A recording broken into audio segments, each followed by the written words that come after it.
چونکہ ابھی وہ کرتے نظر نہیں آ رہے. بیٹے اشتہاری ہیں، ان کو وہ قانون کے سامنے سرنڈر نہیں کروا پائے. سمدھی اشتہاری ہے، اس کو بھی قانون کے سامنے سرنڈر نہیں کروا پائے. بھتیجا اشتہاری ہے، قانون کے سامنے سرنڈر نہیں کروا پائے. داماد اشتہاری ہے، قانون کے سامنے سرنڈر نہیں کروا پائے. لیکن کہتے ہیں اس کے باوجود کہ ہم پاکستان میں قانون کی اور آئین کی سربلندی کی جنگ لڑنا چاہتے ہیں. کہتے وہ یہی ہیں، سٹینس ان کا یہی ہے. ٹھیک ہے، گھر میں سب جس گھر میں اپنے اشتہاری موجود ہیں وہ کہتا ہے نہیں قانون کو ٹھیک ہونا چاہیے. کہتے تو وہ یہی ہیں. تو اب ان کے کہنے کے حد تک تو میں یہ سمجھتا ہوں کہ وہ جب بھی خود باہر گئے ہیں، نہ صرف خود واپس آئیں گے بلکہ اشتہاریوں کے اس پورے گینگ کو بھی واپس لے کے آئیں گے. یہ سارا ٹبر اشتہاریوں کا نا، مطلب آئیں گے. جو یہاں سے جا رہے تھے وہ مجرم تھے، ساتھ ایک ملزم تھا، وہاں پہ اشتہاریوں نے استقبال کیا. کیا قانون کی حکمرانی اور قانون پسند خاندان ہے. دیکھیں وہاں جو استقبال کر رہے ہیں وہ اشتہاری ہیں پاکستان سے. جو گیا ہے وہ مجرم ہے، جو لے کے گیا ہے وہ ملزم ہے. ٹھیک ہے نا جی. تو یہ سارے کا سارا ٹولہ، بلکہ نواز شریف صاحب کو چاہیے کہ اپنے بیٹوں کو بھی کنونس کریں کہ بیٹا آپ پاکستان میں اندر قانون سے اشتہاری ہیں، آپ عدالتوں کو مطلوب ہیں، آپ کو بھی واپس جانا چاہیے. بیٹے آپ کے اگر آپ اپنے والد کو دوبارہ پرائم منسٹر بھی بنتا دیکھنا چاہتے ہیں اور کہتے ہیں کہ ہم نے وہ خاندان ہے جن کے پاس حکمرانی آنی چاہیے، تو آپ بھی قانون کا بیٹے پہلے احترام کریں نا. پھر اپنے سمدھی صاحب سے بھی کہیں کہ جب آپ کو 80 کمیٹیوں کی میں نے سربراہی دی تھی تب تو آپ ایک دن بیمار نہیں پڑے. جس دن سے میرا اقتدار چلا گیا ہے اس گھر سے، اس دن سے آپ کی بیماری ہے ختم ہونے میں نہیں آ رہی. اس کا بھی ریکویسٹ کریں گے کہ پاکستان کے باہر تو آپ بڑی ویڈیو کانفرنسز کرتے ہیں، پاکستان کے نظام پہ تبرہ بھی کرتے ہیں، کہتے ہیں عدالتیں بھی ٹھیک نہیں ہیں، کہتے ہیں جی نظام عدل بھی خراب ہے، نظام معیشت بھی خراب ہے. وہاں پہ بیٹھ کے فیس بک پہ بڑے آپ اشارات کرتے ہیں، تو جہاں تشریف لائیں نا پاکستان بھی، یہاں بھی آگے قانون کو فیس کریں، کیونکہ ہم حکمران رہے ہیں. قانون تو سب سے پہلے ہمیں فیس کرنا چاہیے. تو ہمیں امید یہ ہے خود بھی آئیں گے اور اشتہاریوں کا یہ پورا اجڑ و ٹبر بھی لے کے آئیں گے واپس. ہم تو یہ سمجھتے ہیں، ان سے اچھے کی امید رکھتے ہیں. اللہ ان کو صحت دے اور وہ واپس آئیں، تشریف لائیں اور اپنے بچوں کو بھی لے کے آئیں. ان کا بھی یہ جو وہ قانون سے مفروری ہے ان کی ختم کروائیں، سمدھی کی بھی کروائیں مفروری.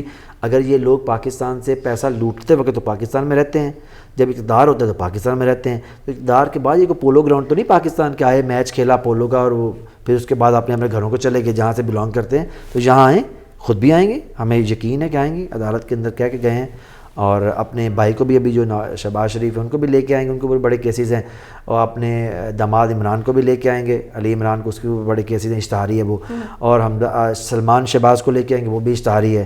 حسن حسین اشتہاری ان کو بھی لے کے آئیں گے. اور اسحاق ڈار بھی اشتہاری ہے. تو میں کہتا ہوں سارا یہ ٹبر اشتہاریوں کا ہو سکتا ہے میاں صاحب واپس لے آئیں تاکہ ہمیں پتہ چلے کہ کب بڑے قانون پسند ہیں. تو hope for the good, finger cross. Sir Pervaiz Elahi جو حکومتی اتحادی بھی ہیں، انہوں نے تو یہاں تک کہہ دیا کہ ہمارے لوگ زبردستی تحریک انصاف میں شامل کیے گئے. یہ بھی کہا کہ ان لوگوں سے جانے سے پی ٹی آئی کو نقصان ہوا ہے. میرے خیال میں جن کے متعلق انہوں نے کہا، جہانگیر ترین صاحب اور علیم خان، ان کی اس کے اوپر جو ہے اسٹیٹمنٹ آ چکی ہے کہ وہ چودھری صاحب کا یہ گمان جو ہے وہ درست نہیں ہے. تو میرے خیال میں اس پہ زیادہ تبصرہ کریں، کیونکہ جو الزام لگا رہے ہیں پرویز الہی صاحب جن کے متعلق کہہ رہے ہیں، وہ کہہ رہے ہیں کہ نہیں ایسی کوئی بات نہیں ہے اور ہم تو بالکل اپنی آزاد مرضی سے گئے تھے. تو میرے خیال میں اب اس پہ تبصرے کی گنجائش باقی نہیں رہتی. پھر بھی کہ چودھری صاحب یہ کہہ رہے ہیں کہ ان کو کسی نے کوئی لے گیا تھا زور زبردستی، تو چودھری صاحب بھی میرے تو عزیز بھی ہیں. وہ تو جب وہ کاف لیگ بھی بنی تھی تو بھی معاملات ان کے سارے سامنے ہیں. تو لوگ ہمیشہ یہاں عمومی طور پہ جس طرف کو جس لیڈر کا اقتدار کی طرف رخ ہو چکا ہوتا ہے نا، لوگ اس کی طرف آ رہے ہوتے ہیں ووٹوں کی شکل میں، لوگ عموماً ان کے پاس چلے جاتے ہیں. یار رجحان غلط رجحان ہے لیکن یہ ہے.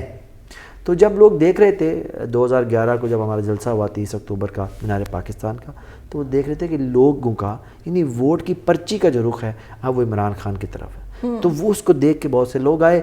اب یہاں پہ کیونکہ لوگ اسکیپٹک زیادہ ہو جاتے ہیں تو چودھری صاحب نے کہہ دیا اور اب وہ جانے، اور علیم خان انہوں نے اسٹیٹمنٹ آ گئی ہے، ان کا معاملہ ہے، انہوں نے کہا ہم نہیں گئے. سر صرف یہی نہیں، آپ کے پارٹی کے رہنما اور سپریم کورٹ کے سینئر ترین وکیل حامد خان ایڈوکیٹ نے بھی پرویز الہی کے الزامات کی تصدیق کی ہے، اور ان کا کہنا ہے کہ پرویز خٹک اور ان جیسے بہت سے لوگوں کو پارٹی میں بھیجا گیا جن کا ماضی صاف نہیں ہے. اس طرح کی باتیں کی جا رہی ہیں. تو اگر جس مقصد کے لیے یہ پارٹی بنائی گئی اور گورنمنٹ اگر اس طرح کے لوگوں کے ہتھے چڑھ گئی ہے تو پھر کیا کہیں گے آپ حامد خان ایڈوکیٹ کے اس بیان کے حوالے سے؟ دیکھیں، حامد خان ہو، زید ہو یا بکر ہو، حامد خان کیونکہ اس پارٹی کی بڑی سینئر پوزیشن کے اوپر رہے ہیں. جو پولیٹیکل پارٹیز ہوتی ہیں اس کے اندر جو پوزیشن کی بڑی سخت جنگ ہم وقت چلتی ہے. انہوں نے حامد خان صاحب کا میں ہمارے لیے بڑا احترام ہے، لیکن اچھا ہوتا جب وہ پارٹی کے اندر ایکٹیولی کام کر رہے تھے اچھی اچھی پوزیشن کے اوپر، یہ تب بھی وہ پوائنٹ آؤٹ کرتے، تب تو انہوں نے کیا نہیں ہے۔ اب وہ کوئی بھی ساز بجا رہا ہے تو اس کے سازندے کے طور پہ وہاں پہ پہنچ جاتے ہیں، جیسے وہ قوال اور ہم نوا ہوتے ہیں پیچھے تالیاں مارنے والے، تو وہ وہاں پہنچ جاتے ہیں۔ بڑے زیر قسم کے اچھے قانون دان ہیں، تو ہمیشہ بات گل وقت دی ہوندی ہے تو پھل موسم دا ہوندا ہے، تو ہن انہوں نے نہ حامد خان دا وقت رہا ہے نہ انہوں دا موسم دا پھل رہا ہے۔ اب وہ پارٹی میں ہیں نہیں ہماری، اب ان کو چاہیے کہ ان معاملات پہ گفتگو بھی کم فرمایا کریں، میرا یہ خیال ہے۔ اور اگر وہ اتنی جرأت رندانہ رکھتے تھے اور سمجھتے ہیں وہ سچ بول رہے تھے تو سچ تو تب بولنا چاہیے تھا جب وہ پارٹی کے اندر تھے۔ پارٹیوں میں جب پارٹی اقتدار کی طرف جاتی ہے، بڑی ہوتی ہے، بہت سے لوگ آتے ہیں پارٹی کے اندر، آپ ہر انسان کی پرسنل کنڈکٹ کے اوپر آپ بات نہیں کر سکتے کہ انسان کا حامد خان صاحب کے متعلق بھی اور میرے متعلق بھی، ایون آپ کے متعلق بھی کوئی بندہ بھی کچھ کہہ سکتا ہے۔ اگر کسی کے پاس کوئی سبسٹینشیل چیز ہے اس کو کورٹ کے اندر لے جائے اور ثابت کر دے۔ اگر کسی کا کردار اچھا نہیں ہے تو حامد خان صاحب وکیل ہیں، ان کو تو کسی کو فیس بھی دینی نہیں پڑے گی، وہ جائیں نا کورٹ کے اندر جا کے کہیں یہ فلاں بندہ کا کردار اچھا نہیں ہے، یہ تو جی 61 62 پہ پورا نہیں اترتا تو کائنڈلی اس کو تو ڈسکوالیفائی کر دیں۔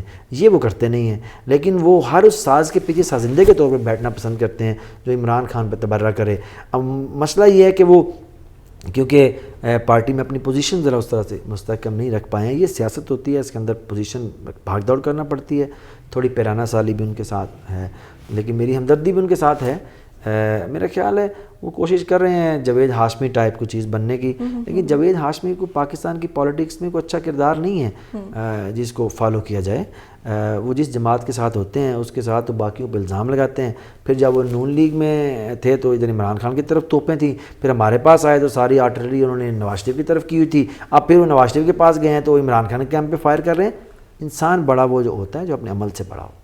سر ایک آخری سوال آپ سے، بہت چیئرمین نیب کہتے ہیں ہوا کا رخ بدلنے والا ہے، چیف جسٹس کہتے ہیں وزیر اعظم کو بیانات دیتے ہوئے خیال رکھنا چاہیے، اس طرح کی بہت زیادہ باتیں کی جا رہی ہیں، اور چودھری شجاعت نے تو یہاں تک کہہ دیا کہ حالات اگر ایسے رہے تو 3 ماہ بعد کوئی وزیر اعظم بننے کے لیے تیار ہی نہیں ہوگا۔ مولانا کے حامی کہتے تھے، اور پھر کہتے ہیں کہ مولانا فضل الرحمان حال ہی ہاتھ واپس چلا گیا۔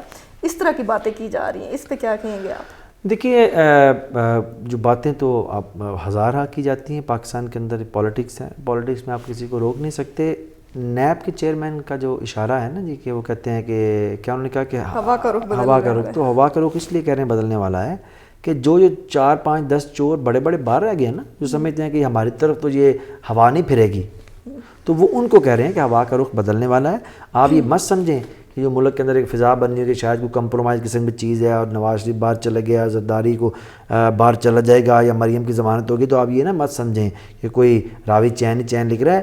چوروں اور ڈاکوں کے لیے ہوا کا رخ وہی ہے جو پہلے سے ہوا چل رہی ہے، احتساب کی ہوا، وہ ان کی طرف اشارہ کر رہے ہیں، ٹھیک ہے۔ اور جو چیز جس سے کہ آپ بات کر رہی ہیں تو میں نے آپ کو ایک پہلے بڑے ڈیٹیل میں بتا دیا۔ دیکھیں آپ اس کو انڈرسٹینڈ کر لیں، آپ فردن صاحب کی بات تو نہیں کریں گے، فضل الرحمان صاحب تو اس اہمیت کا حامل نہیں ہے نظام کی، ان کی بات کی جائے۔ اور باقی رہ گئے زرداری صاحب، تو آپ کو یاد ہوگا جس دن سے حکومت بنی ہے، کبھی کہتے ہیں ہفتے میں چلی جائے گی، کبھی 2 ہفتے میں چلی جائے گی، ایک دفعہ وہ کہہ رہے تھے 3 ہفتے بعد تو چلی جائے گی۔ پھر وہ دسمبر کے بارے میں بہت سے لوگ کہہ رہے ہیں، کوئی بات نہیں، دسمبر بھی ان کے ارادوں کے اوپر انشاءاللہ یک بستہ ٹھنڈ ڈال کے جائے گا، یک بستہ ٹھنڈے ہوں گے ان کے۔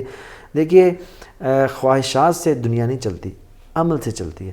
عمل یہ ہے کہ عمران خان وزیر اعظم، عمل یہ ہے کہ اس کے پاس ووٹ کی طاقت ہے، عمل یہ ہے کہ اس کی اکثریت ہے پارلیمان کے اندر، اور جو خواب کی دنیا ہے وہ یہ ہے کہ عمران خان کس طریقے سے چلا جائے۔ اب خواب کی دنیا کا حقیقت سے تعلق نہیں ہے، خواب دیکھے جا سکتے ہیں لیکن ان کو حقیقت کی دنیا میں لے کے آنے کے لیے حقیقت میں محنت کرنا پڑتی ہے۔ اب یہ تو نہیں کہ صرف اس لیے کہ کسی کے ابو جو ہیں وہ جیل کے اندر ہیں وہ کہتے ہیں عمران خان کی حکومت چلی جائے۔ یہ تو ایسی بات ہے نا، جب وہ روس نے حملہ کیا افغانستان کے اندر تو لوگ جو بے عملی کا شکار تھے وہ کہا کرتے تھے کہ یا اللہ روز دے ٹینکاں سے کیڑے پا، تو ٹینکوں میں کیڑے تو نہیں پڑتے نا۔ تو پھر ان کو کسی نے سمجھایا کہ عمل سے ان کے خلاف جہاد کریں، عمل سے ان کے خلاف کھڑے ہو جائیں، ٹھیک ہے۔ تو اگر تو یہ سمجھتے ہیں کہ عمران خان احتساب کر رہے ہیں اور ان کی جو پولیٹیکل ڈائناسٹیز ہیں ان کو خطرہ ہے. تو یہ عمل سے لوگوں کے درمیان آئیں, لوگوں کو اپنا نیریٹو بتائیں کہ ہم جو ڈاکو اور چور ہیں, ہم جو پاکستان کو لوٹ کے کھا گئے ہیں, ہم جن کی وجہ سے پاکستان آگے نہیں گیا, وہ عمران خان جو آگے جانے کی بات کرتا ہے تو یہ اچھا آدمی نہیں ہے, اس کے ساتھ کھڑے نہ ہوں. جب لوگ اس کے ساتھ کھڑے نہیں ہوں گے, پارلیمنٹ کھڑی نہیں ہوگی, پھر وہ پرائم منسٹر نہیں ہوگا. اس کے بعد باقی سارے جو ہے طوطے سے فال نکلوانے والے جو روز صبح اپنی ٹھیلے پہ طوطا رکھ کے بیٹھ جاتے ہیں, اور طوطا بھی اپنا سدایا ہوا کہ نکالو ایک فال کے عمران خان نہیں رہے گا.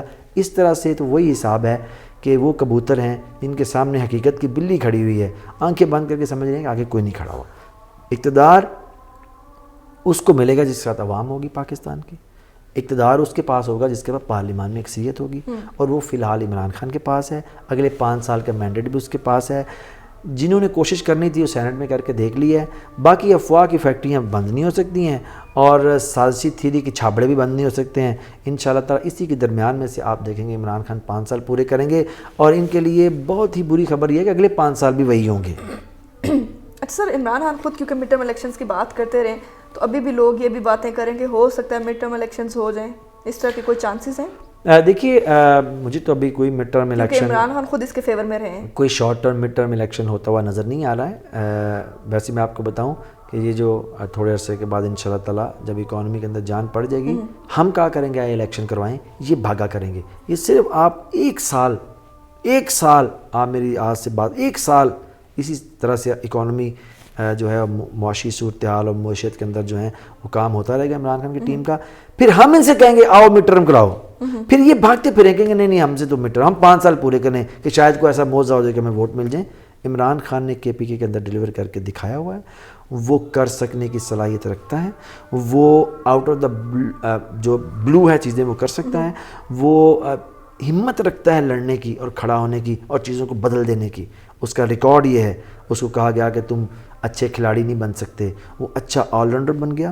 اس کو کہا گیا تم اچھے کپتان, تم کپتان تو خیر کبھی بن ہی نہیں سکتے, وہ پاکستان کے واحد ورلڈ کپ کا فاتح کپتان بن گیا. اس کو کہا گیا کہ تم ہاسپٹل بنا نہیں سکتے, اس نے بنا کے دکھا دیا.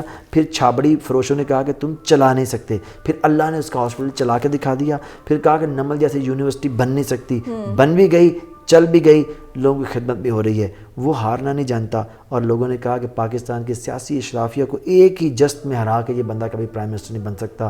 اللہ نے آپ کو وہ بھی دن دکھا دیا 2018 کا کہ جب عمران خان اس ملک کے وزیر اعظم بنے, اور پاکستان کی سیاسی اشرافیہ اپنے ساتھ منہ لے کے آج بھی اپنے زخم چاٹ رہی ہے. وہ کر دینے والا اور کھڑا ہو کے ڈٹ جانے والا آدمی اس کا نام عمران خان ہے. یہ تو اس کے پاس کو بھی نہیں ہے بیچارے. جی ناظرین, آپ نے دیکھا عثمان سعید بصرہ صاحب ہمارے ساتھ موجود تھے. سر بہت شکریہ آپ کے ٹائم کا, تھینک یو سو مچ. تو ہٹا بھی بڑا شکریہ.